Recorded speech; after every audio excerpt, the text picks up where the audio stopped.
दोस्तों, अब वो दिन दूर नहीं कि जब हमारा आसमान पूरी तरीके से लोहे के कवच से ढका होगा और कोई भी मिसाइल, कोई भी हमारा दुश्मन देश अगर मिसाइल के द्वारा हमारे देश के ऊपर में हमला करता है तो उस मिसाइल को सिर्फ रोका ही नहीं जाएगा, उसे वहीं पर ध्वस्त कर दिया जाएगा।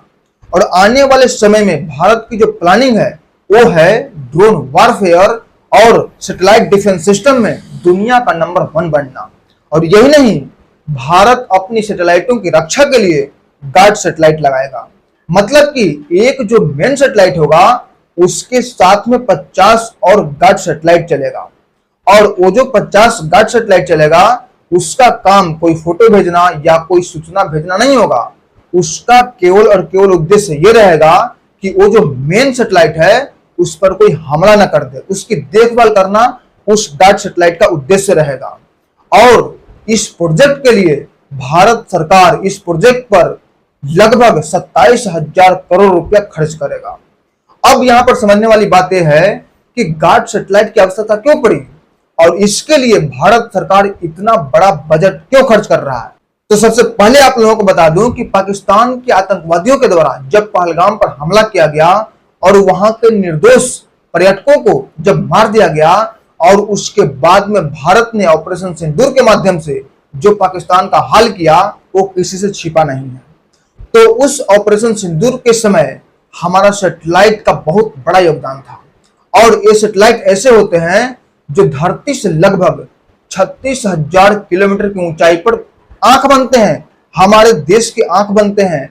और वहां से वो निगरानी करते रहते हैं कि हमारे देश में कौन आ रहा है, कौन जा रहा है, हमारे देश के ऊपर कौन हमला कर रहा है। इन सभी चीजों की निगरानी बहुत अच्छे तरीके से करता है और उसका फोटो सेकंडों में खींचकर उसका स्कैनिंग करके उसे भेज देता है। और उस वक्त भारत का पूरा रक्षा कवच सैटेलाइट ही बना। और इस प्रकार के सैटेलाइटों की संख्या हमारे पास 100 के आसपास में है और पाकिस्तान के पास में 8 के आसपास में है और चाइना के पास में 930 के आसपास है। तो अब आपके मन में सवाल उठ रहा होगा कि आखिर गार्ड सैटेलाइट की आवश्यकता क्यों पड़ी। तो सबसे पहले आप लोगों को बता दूं कि पिछले साल ही 2024 में हमारा जो सैटेलाइट था वो धरती से लगभग 600 किलोमीटर के आसपास में मूवमेंट ले रहा था और उसी के पास केवल 1 किलोमीटर के रेंज में हमारे पड़ोसी देश का सैटेलाइट टकराते टकराते बचा है। अगर वो टकराता तो सैटेलाइट पूरी तरीके से ध्वस्त हो जाता, मतलब नष्ट हो जाता, क्षतिग्रस्त हो जाता।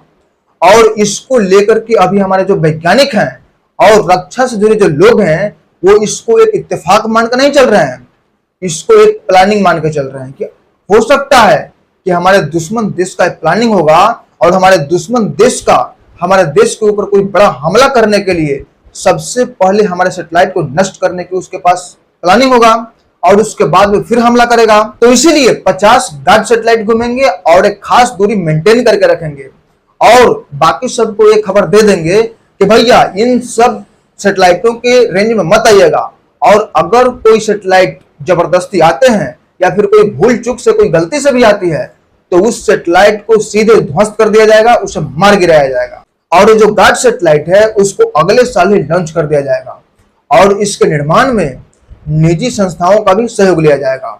और बीएसएफ का जो प्रमुख जो ट्रेनिंग सेंटर है वो मध्य प्रदेश के टेकनपुर में स्थित है, ट्रेनिंग इंस्टीट्यूट ऑफ बीएसएफ। इन्होंने 47 ड्रोन कमांडो तैयार कर लिए हैं और आने वाले 4 से 5 सप्ताह में ये पूरी तरीके से कंप्लीट हो जाएंगे। और इनका टारगेट है कि एक साल में 500 ड्रोन कमांडो तैयार करना है। और यही नहीं, ये सब के सब ट्रेनिंग के लिए भी नियुक्त किए जाएंगे और ये अगले को प्रशिक्षण देंगे।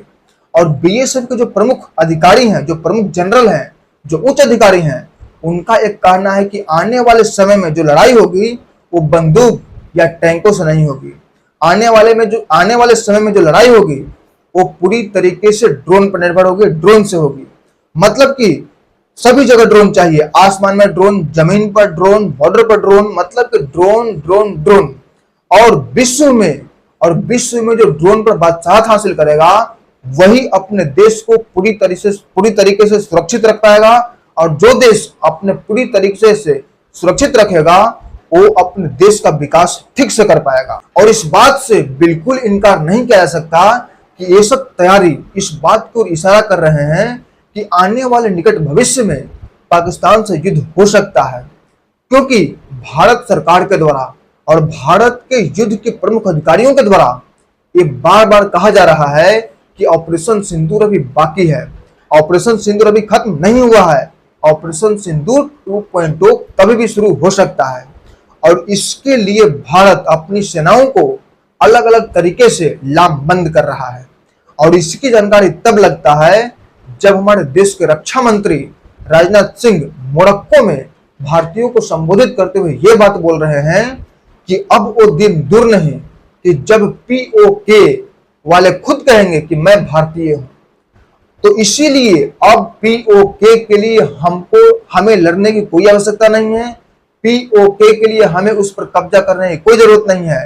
पीओके के जो नागरिक हैं वो खुद कहेंगे कि हम भारतीय हैं और वो वहां पर खुद लड़ेंगे, खुद झगड़ेंगे और उसके बाद वो खुद भारत में शामिल हो जाएंगे। और फिर उन्होंने इस बात को दोहराते हुए बोला कि अभी ऑपरेशन सिंदूर खत्म नहीं हुआ है, ऑपरेशन सिंदूर अभी बाकी है, ऑपरेशन सिंदूर 2.0 कभी भी शुरू हो सकता है और निर्भर करता है पाकिस्तान के ऊपर।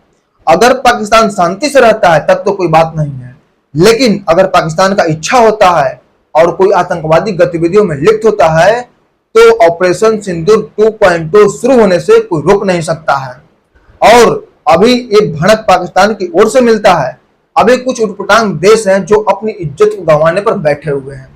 अभी सऊदी अरब जो कि पाकिस्तान के साथ में नाटो के तर्ज पर एक एग्रीमेंट किए हैं और ये एग्रीमेंट ऐसा है कि अगर दोनों देश में से किसी एक देश पर अगर कोई देश हमला करता है तो दोनों देश ये मान के चलेंगे कि मेरे ऊपर हमला हुआ है। मतलब कि अगर सऊदी अरब के ऊपर कोई देश हमला करता है तो पाकिस्तान ये मान के चलेगा कि मेरे ऊपर हमला हुआ है और पाकिस्तान सऊदी अरब के दुश्मनों से वो अपने तरीके से निपटेगा। और अगर पाकिस्तान के ऊपर कोई देश हमला करता है तो सऊदी अरब ये मान के चलेगा कि मेरे ऊपर हमला हुआ है और सऊदी अरब पाकिस्तान के दुश्मनों से वो अपने तरीके से निपटेगा। तो अब देखते हैं कि कौन कौन देश का गर्मी ठंडा होता है, क्योंकि ऑपरेशन सिंदूर के समय चाइना और तुर्की का गर्मी तो ठंडा हो चुका है। तो दोस्तों इस तरीके से देखा जाए तो मेरे इस वीडियो का निचोड़ यही है, सार यही है कि भारत सरकार धरती के साथ साथ भारत की सीमाओं के साथ साथ हमारे आसमान में भी एयर शील्ड मतलब कि लोहे का सुरक्षा कवच लगाने की तैयारी कर चुका है। तो दोस्तों इस वीडियो का एनालिसिस कैसा लगा, ये जानकारी कैसा लगा, कमेंट करके जरूर बताइएगा। तो फिर मिलते हैं एक नए वीडियो में, तब तक के लिए जय हिंद, जय भारत।